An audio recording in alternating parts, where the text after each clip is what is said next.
We know it's a hectic time of year. We know prospects and clients are super busy. How do we connect with them without adding to the noise? Often advisors will ask this, especially this time of year. They want to be in front of their clients and prospects, but not badgering them. There's an easy way to do this. It means you've got to get used to not quickly reverting to the "so how are you" question. When you connect with your clients or prospects, let them know obviously who's calling, but don't force them to answer you. When I get a call from our bank and they let me know, "It's Mary from ABC Bank, how are you doing today, Paul?" That frustrates me because I could be in the middle of something and now I'm forced to answer them. And because we're all nice humans, we usually repeat the question back to them, and all of a sudden I'm in a dialogue I really didn't want to be in. I'm busy. Advisors that I speak with are concerned about dropping in on their clients unannounced and finding them busy. There's an easy way to navigate this, and here's the language. "Hi John, it's Paul Kingsman from Ash Brokerage. I'm calling for 2 reasons. Firstly, with all we've got going on, with some of the imagery we're seeing in the news, how are you and Mary and the kids doing?" And you say that earnestly. When you mention that you're calling for 2 reasons, okay, you've put in some parameters.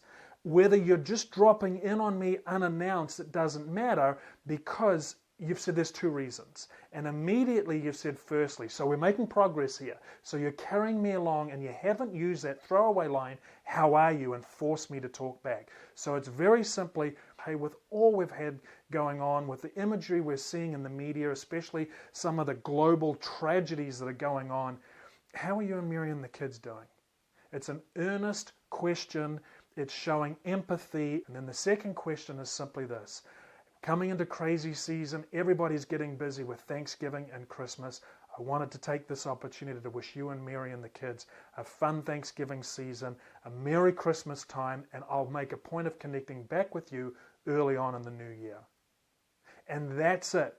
Now, there are 2 reasons. You've just given them to this person. You're not looking for huge responses from them. You're dialing in with them to let them know there's tragedy, there's carnage out there that we're seeing in the media. How are they doing? And then you've simply wished them Merry Christmas or Happy Thanksgiving season. Now, if you're doing this to a prospect, the second question especially will have them thinking before you say it, you're going to hit me up for business. You've got a deal that you want to mention, but you don't. You simply mention to them, as we move into the busy season with Thanksgiving and Christmas, I wanted to take this opportunity to wish you a happy Thanksgiving and a Merry Christmas season. Something like that, where it's going to take them a bit by surprise. I know we haven't spoken for the last couple of weeks. It's a crazy season, I know. We're getting busier with the family. I'll give you a call back early on in the new year, and I look forward to connecting with you then. It's that simple. Let this verbiage roll and have this person seeing you care about them firstly as a person, not as an account. So to do this most effectively, firstly, don't lead with the "how are you" question. Don't force them to respond to you.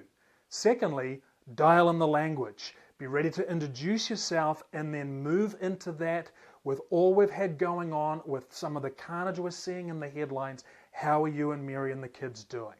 So lead with that empathetic sounding language for them. And thirdly, do this. Don't overthink it. Force yourself to connect with people, even though the first couple of calls will feel a little awkward. Don't give up. Get the language dialed in, and you'll only do that through doing it over and over and over again. Dial in this language. Let people know that you are thinking of them, and let them know that you'll also be connecting with them early in the new year. I look forward to bringing you another distraction-proof advisor idea next week. Whatever the question, whatever the need, Ash answers.